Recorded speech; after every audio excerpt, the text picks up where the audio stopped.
Try it. One won't hurt. One class, one mistake, one act of rebellion never hurt anyone. If only you knew.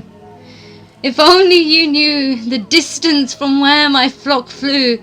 How my origin story doesn't have a sky of blue, or the blood that a history of hatred drew, or perhaps the rotten left behind of the crop that filled stomachs because blisters and burns are legal tender at the local vendors. Or would it help if you had a thumbnail of our empires of mud bricks and broken backs? It doesn't stop.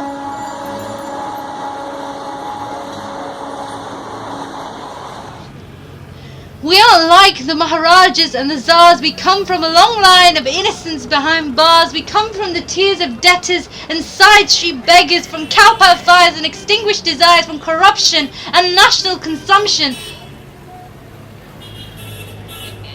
My home is where goats bleat, at the sight of skyscrapers and election papers. Papers? We can't read the papers. Illiteracy is a ritual and poverty is residual. I know you don't think this plight is trivial, but I beg you act civil, not like the wars that separate the rich from the menial. But you don't know we were the fortunate ones.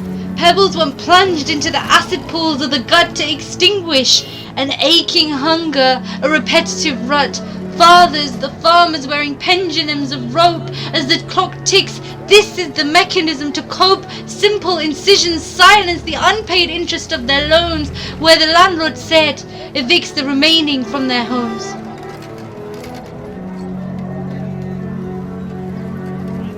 So they're on the street. Ladka, better be smart. Not with books, but with fruit-bearing carts. I am safe. I am valued. I am not the one with parents with pitchforks of cardboard ignorance and corrugated roofs and schoolbooks that tear away with leaking skies. I am not the children that sleep under the stars and listen to cars with ears of never to be engineers and hear crying and collapsing they wish to numb, but to poverty their school days succumb. It's dumb. It's stupid. That's what the factory owners told them. That's what the mothers of girls reaching the age of maturity said. Dream your dowry away, otherwise dreaming is nonsensical.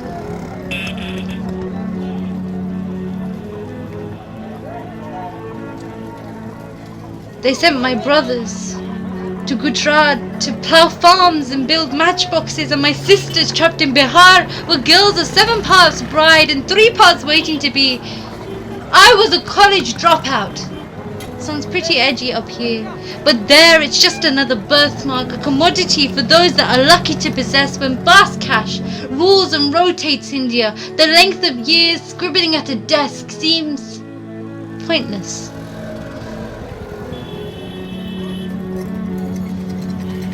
So the child coal miners across the districts, Meghalaya, just one, almost a lakh, finds themselves coughing in precarious pits. If you're 15, a free education is a lost sensation, and the hopes leave behind fears, and the vast expanse of possibility seems narrow and silly. These children were born to be cheated out of a system where the quarter of private school places that should have made way for the cardboard box children, the slum sleepers, the untouchables, the potential carjackers, and mutilated child beggars. But the rich weed their way, somehow with a little incentive from their wallets. 1,000, maybe 2, another to ensure no one ever knew.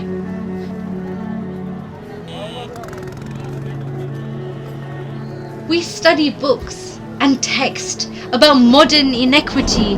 Well, welcome to the railway children, the real ones, nesting near heat-buckling tracks, dangling feet over platform edges, sharing the scraps of knowledge to build paper cities that they construct with analytical minds.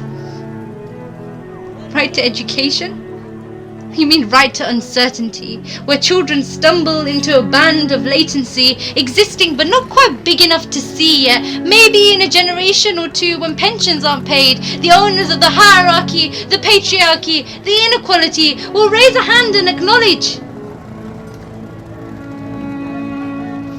Maybe it's time. Maybe our children should learn their worth. Because their skills exist, they can design and transform and build and create and think for themselves. They should know their worth. So I'm one of the lucky ones, who's always told I should expect the best. I'm nothing less. This is heritage. This is the history of the present. So maybe, if you knew all these things, maybe if you'd stop with that grin and start seeing me as I am at the beginning, maybe you'd understand why I can't be this photocopy of you. Maybe you'd see why this life just isn't for me.